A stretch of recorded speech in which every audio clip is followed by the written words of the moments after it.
The internet is the last refuge for the activists. It's the one place where people can organize, amplify their voice, and connect with people across the world. The government knows this, they are scared, and they want to take it away, effectively neutralizing our ability to protest and petition our government for redress of grievances.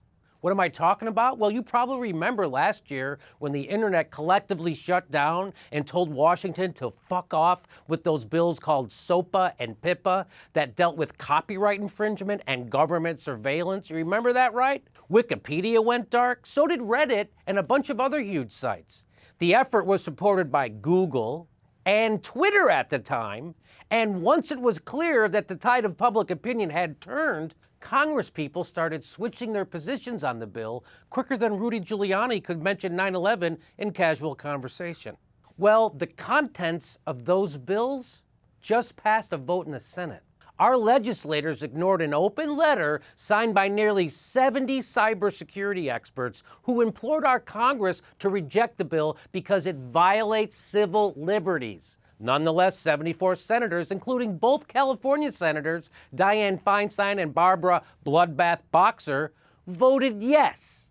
Only 21 senators voted no, and 5 abstained. Among those 5 not courageous enough to cast a vote, 4 are running for president on the Republican ticket. They include Ted Cruz, Rand Paul, Marco Rubio, and Lindsey Graham.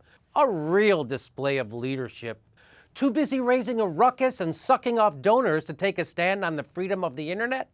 You want to know who was there to do their job and voted against the bill? Senator Bernie fucking Sanders, always on the right side of history, and is one of this country's longest-standing vigilant defenders of freedom of speech and public access. Well, what's the difference this time, you ask?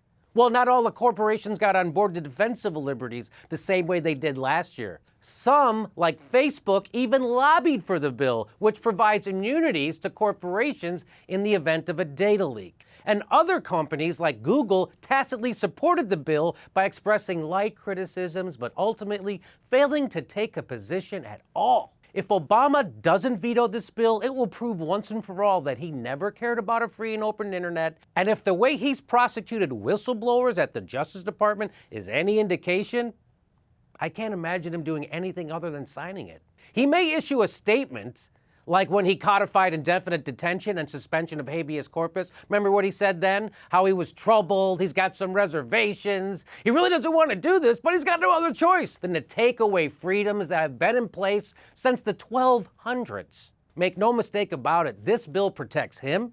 It protects the intelligence community, the telecoms, and the anti-piracy cabal at the RIAA and the MPAA. The only group made less safe by this bill is the average internet user, the customer, the person paying for the entire thing to run. Our sources of news will be restricted. Our ability to intake media will be diminished. And then one day, even our precious access to cat videos will be denied. And by then, it'll already be too late. Meow.